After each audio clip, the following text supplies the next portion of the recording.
Imaginez pouvoir investir des 1 euro dans des projets immobiliers, ce qui pourrait vous rapporter 10-12% de rendement. Non, ce n'est pas une blague, non, ce n'est pas une erreur, c'est bien la proposition de La Première Brique, une plateforme de crowdfunding immobilier particulièrement appréciée par la communauté. Aujourd'hui, nous allons de nouveau explorer La Première Brique, une plateforme qui a déjà financé plus de 200 millions d'euros de projets immobiliers, ce qui nous permet aujourd'hui d'avoir plus de recul, de savoir les grandes qualités de la plateforme, mais aussi on va voir, et ça je vous invite à rester jusqu'au bout, parce qu'on va voir les points sur lesquels il faut faire un peu plus attention en 2025 sur La Première Brique.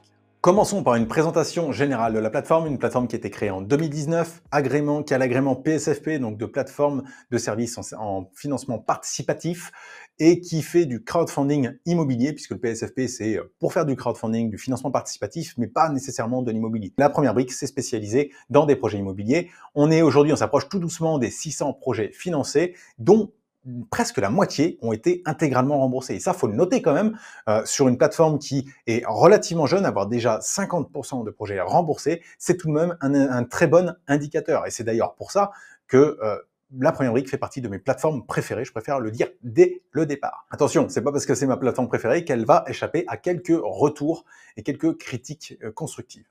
J'y suis investisseur, hein, je le partage régulièrement les projets et j'investis régulièrement je suis donc présent sur 15 projets avec aujourd'hui plus de 7 000 euros investis sur la plateforme. Vous le voyez ici au travers de mon espace personnel. Alors je les ai cachés les projets qui sont déjà remboursés. Alors au total, j'ai quand même financé pas loin de 30 projets sur la plateforme, dont la moitié sont remboursés aussi chez moi. Donc on est quand même sur quelque chose qui est assez représentatif de la plateforme, hein, et on a quand même 30% de retard. Là aussi, c'est quelque chose qui va être relativement représentatif de la plateforme, même si ça va être un peu moins de point de vue de la plateforme, et on l'expliquera plus tard. Bref, 7 000 euros d'investis, j'en suis très content. La communication est régulière. On a quand même quelques petits défauts de jeunesse qui se sont fait apparaître sur des projets qui se passent un peu mal, parce que peut-être pas montés de manière optimale. Mais globalement, moi, j'ai l'impression que qu'on s'en sort plutôt bien et qu'on a une performance qui est tout à fait acceptable. Hein. On voit que mon rendement moyen aujourd'hui est à 12,4% quand même,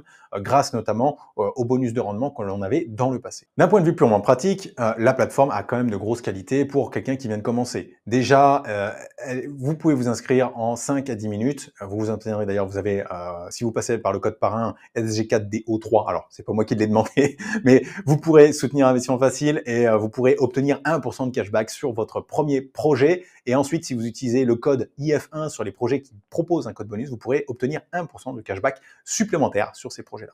C'est un point important, ça permet de soutenir Investissement Facile et ça vous permet à vous de commencer avec un petit bonus tranquillement. On a donc une interface qui est quand même simple, claire et efficace. C'est pas l'interface la plus jolie, c'est pas l'interface la plus travaillée, mais c'est une interface efficace et elle fait très bien le boulot. J'aimerais quelques statistiques supplémentaires, mais on en reparlera plus un peu plus tard. On a zéro frais pour l'investisseur, comme dans la plupart des plateformes de crowdfunding, et on a un support client et une communication client de manière générale qui est très agréable. D'ailleurs, ça fait probablement partie des points forts que j'ai dû remonter, la communication qui est un réel point fort de la plateforme, puisque elle va réussir à proposer régulièrement des mises à jour sur les projets. Alors, certains se plaignent que parfois les mises à jour sont très légères, etc.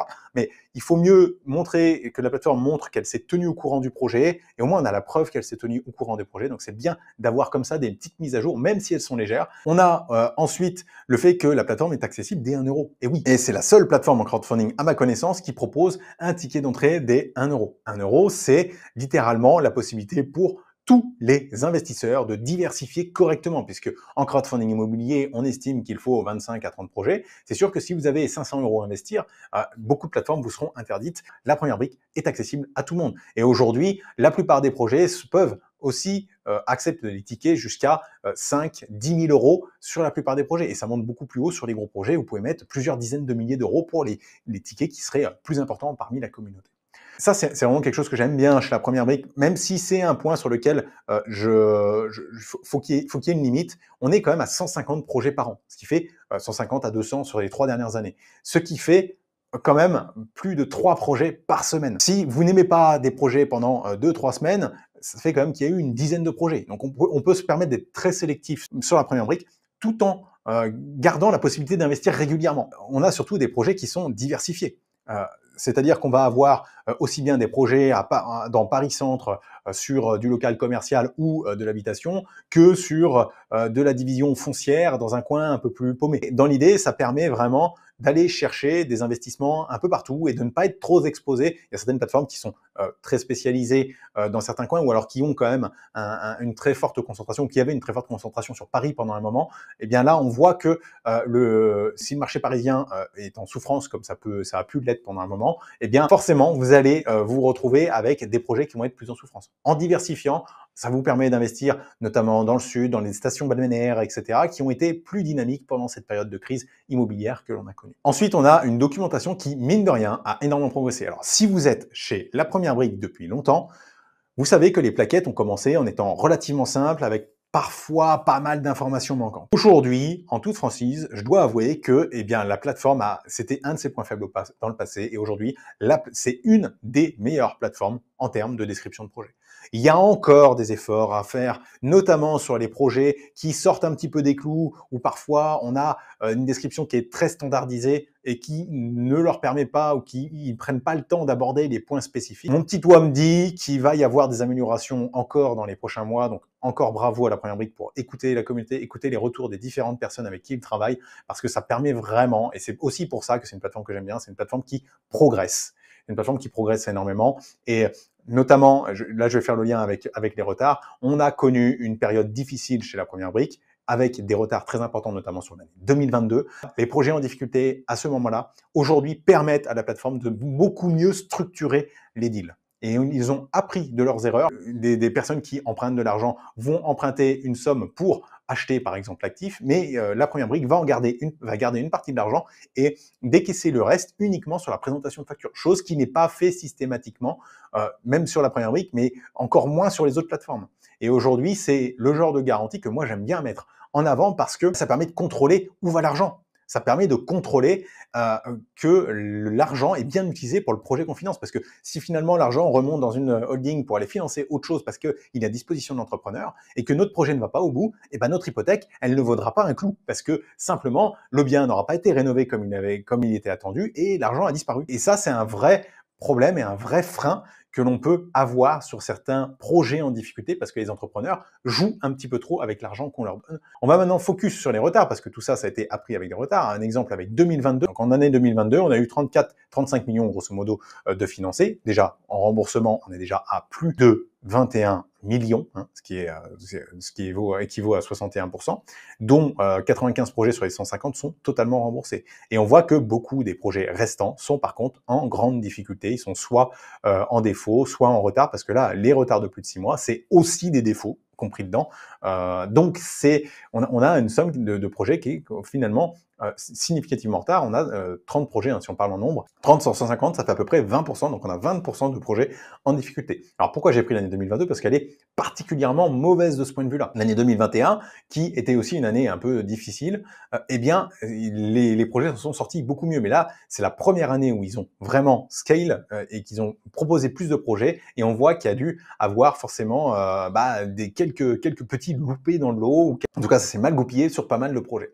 On a, au final, en termes de statistiques, 61% du capital remboursé, 35% en retard et 22%, dont 22% en retard de plus de 6 mois. Alors, ça peut paraître énorme, mais c'est à peu près les statistiques que l'on a sur toutes les plateformes. Il n'y a rien d'extraordinaire là-dedans. Donc, il ne faut pas s'étonner de ça. Les gens s'étonnent que La Première Brique puisse avoir des retards parce que jusque-là, les statistiques ont été très bonnes. Parce que La Première Brique est une plateforme qui vient de se lancer. Parce que La Première Brique finance de plus en plus chaque année. C'est d'ailleurs, on peut le retourner le voir ici.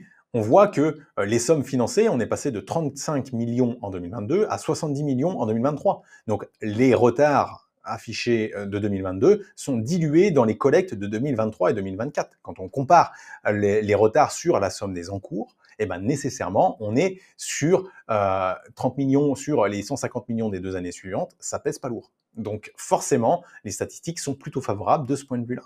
Enfin, ressortent plutôt favorables. Mais il faut avoir conscience qu'il y a un réel retard, comme sur les autres plateformes. Et d'ailleurs, on voit qu'il y a des conséquences à tout ça. C'est qu'aujourd'hui, le coût du risque estimé sur l'année, c'est autour de 4%. Ça ne veut pas dire que vous allez perdre 4%. Ça veut dire que vous allez avoir 4% de rendement en moins que ce qui était prévu. Et que sur une année horrible, vous allez, donc si on fait le calcul, avoir un TRI autour de 6,86. Excusez-moi, il y a pire. Hein. C'est pour faire relativiser les choses. Oui, il y a des difficultés. Oui, c'est équivalent à certaines autres plateformes. Il n'y a pas de problème là-dessus. L'avantage, c'est que la première brique, moi je l'ai observé et c'est vraiment un point sur lequel j'ai insisté dans cette vidéo. La première brique s'est significativement améliorée depuis cette période-là. Donc si on s'en sort avec 7%, un petit peu moins de 7%, même si on s'en sort avec 5% au final de rendement sur l'année 2022, sachez que ce n'est pas une mauvaise performance. Parce que il ne faut pas prendre uniquement cette année 2022, qui va être la pire pour toutes les plateformes de crowdfunding.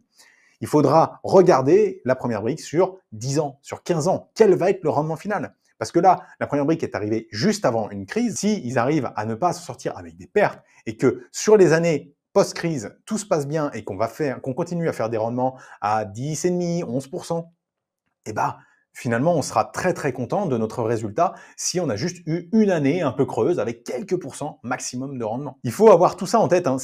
Tout n'est pas blanc, tout n'est pas noir. On est sur une palette sur un nuancier et il faut savoir où placer la première brique. Moi, je le place plutôt du côté du blanc, mais c'est pas du blanc purement blanc pour autant.